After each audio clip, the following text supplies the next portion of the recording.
اب گناہوں سے کنارہ میں کروں گا یار۔ اور جب یہ ملک بنایا گیا اور اعلان ہوا 1947 14 اگست کی رات کو، جب اس ملک کے الگ بن جانے کا اعلان ہوا اور ادھر سے مسلمانوں نے چلنا شروع کیا، ادھر سے ہندوؤں نے بھاگنا شروع کیا، تو ہندو تو بھاگ گئے، لیکن وہ مسلمان جو وہاں سے نکلتے رہے، جن میں عورتیں بھی تھیں اور مرد بھی تھے اور بچے بھی تھے اور بوڑھے بھی تھے اور جوان بھی تھے، کنواری لڑکیاں بھی تھیں، ان میں 6 لاکھ آدمی 6 لاکھ آدمی سکھوں کی تلواروں کی نظر ہو گئے۔ کتنے آدمی؟ یہ 6 لاکھ وہاں سے کیوں چلے تھے؟ یہ 6 لاکھ وہاں سے کیوں چلے تھے؟ اس لیے نہیں کہ وہاں کی زمینیں بنجر ہیں، اس خطے کی زمینیں سرسبز و شاداب ہیں، اس لیے نہیں کہ وہاں ان کے کاروبار نہیں تھے، یہاں ان کو کاروبار کے بڑے مواقع میسر آئیں گے، اس لیے نہیں کہ وہاں ان کے گھر نہیں تھے، یہاں ان کے کوئی بنگلے بنے ہوئے تھے، کوٹھیاں بنی ہوئی تھی، اس لیے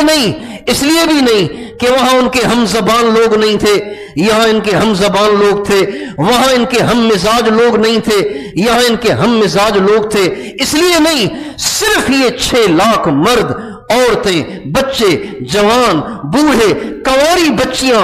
اپنے گھروں کو چھوڑ کر، کاروباروں کو چھوڑ کر، زمینوں کو چھوڑ کر، پراپرٹیوں کو چھوڑ کر، جائیدادوں کو چھوڑ کے وہ یہاں اس لیے ہجرت کرنے چلے تاکہ ہم آزادی کے ساتھ برقع اوڑھ سکیں،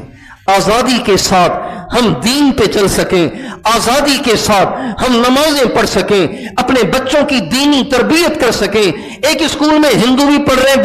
مسلمان کے بچے بھی پڑھ رہے ہیں، اب مسلمان اپنے مسلمان بچے کو دینی معاشرت سکھائے تو کیسے سکھائے؟ یہ ایک مسئلہ تھا۔ ایک اسکول میں 50 بچے ہندوؤں کے ہیں، 50 بچے مسلمانوں کے ہیں، مجھے بتائیے خالص طریقے کے ساتھ اسلامی معاشرت سکھائی جا سکتی تھی؟ بولیے، اسلامی طریقہ سکھایا جا سکتا تھا؟ ایک یونیورسٹی میں ہندوؤں کی لڑکیاں بھی پڑھ رہی ہیں، ہندوؤں کے اور مسلمانوں کی لڑکیاں بھی پڑھ رہی ہیں، مجھے بتائیے اس کالج میں، اس یونیورسٹی میں اماں فاطمہ اور اماں عائشہ اور اماں خدیجہ کا آئیڈیل کیسے پیش کیا جا سکتا تھا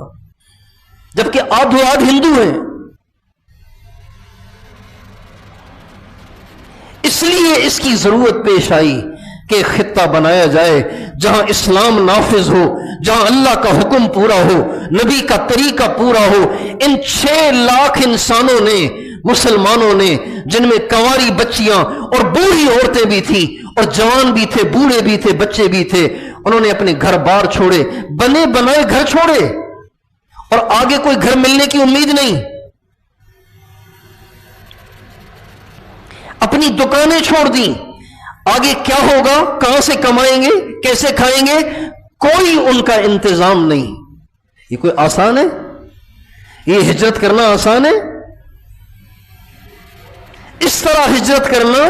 کہ آگے کے انتظامات پورے ہوں۔ لوگ یہاں سے جاتے ہیں نا باہر ملکوں میں، پہلے خود چلے جاتے ہیں، ویزے لیتے ہیں، خود چلے جاتے ہیں، 1 سال 2 سال 3 سال کماتے ہیں، پیسہ اکٹھا کرتے ہیں، جب ان کی رہائش کا انتظام ہو جاتا ہے، سارے زندگی گزارنے کے حوائج اور ان کی ضرورتیں پوری ہو جاتی ہیں، تو پھر بیوی کو بھی بلا لیتے ہیں، بچوں کو بھی بلا لیتے ہیں، مستقل وہاں سیٹل ہو جاتے ہیں۔ یہاں ایسے کچھ نہیں ہوا،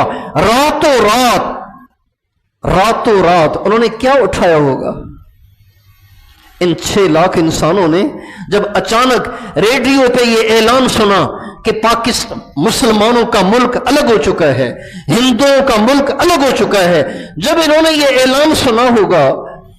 تو اتنی سی دیر میں انہوں نے کیا اٹھایا ہوگا؟ کتنی روٹیاں اٹھائی ہوں گی، کتنا سالن اٹھایا ہوگا، کتنے کپڑے اٹھائے ہوں گے، کتنے بکسے اٹھائے ہوں گے، کیا کیا سامان اٹھایا ہوگا۔ اس طرح سے وہ چلے، لیکن چلنے والے تو پتہ نہیں کتنے تھے، پتہ نہیں کتنے تھے، جن میں سے 6 لاکھ تو سکھوں کی تلواروں کی نظر ہو گئے، اور ایسی ہزاروں بچیاں، نوجوان، جب سکھ ان پہ لپکے ان کی عزتوں کو تار تار کرنے کے لیے، ان کی عزتیں لوٹنے کے لیے، انہوں نے اپنی عزت کو بچانے کے لیے کنووں میں چھلانگیں ماری، دریاؤں میں چھلانگیں ماری، جمنا اور گنگا میں چھلانگیں ماری، اور اپنی جانیں قربان کر دی صرف اپنی عزت کو بچانے۔ ایسی بھی ہزاروں، 2 4 نہیں، ہزاروں، اور ایسی بھی ہزاروں جو یہ تو نہ کر سکیں اور ان پہ سکھ مسلط ہوئے اور ان کے پیٹوں میں حمل سکھوں سے ہوئے، اور یہ گھر سے چلی تھی اپنے اسلام کو بچانے کے لیے، اپنے برقعے کو بچانے کے لیے، اپنی عزت کو بچانے کے لیے، اپنی نماز کو بچانے کے لیے، اپنی شریعت کو بچانے کے لیے۔ آج کے یہ لڑکے اور لڑکیاں اور آج کے ان کے ساتھ ملے ہوئے یہ ہمارے عیاش اور بدماش ایم پی اور ایم این ایز جو باقاعدہ وہ فنکشن قائم کرتے ہیں جس میں خود بھی ناچتے ہیں، ہمارے لڑکوں کو بھی نچاتے ہیں، ہماری لڑکیوں کو بھی نچاتے ہیں، سرکاری طور پر ایسے فنکشن قائم کیے جاتے ہیں جس میں اسلام کی دھجیاں اڑائی جاتی ہیں۔ مجھے بتائیے یہ اللہ کی نظروں میں کتنے بڑے مجرم ہیں؟ ان کو کوئی نہیں سمجھاتا کہ بھائی یہ ملک تم نے بنوایا کیوں تھا، کس لیے ملک بنا تھا یہ؟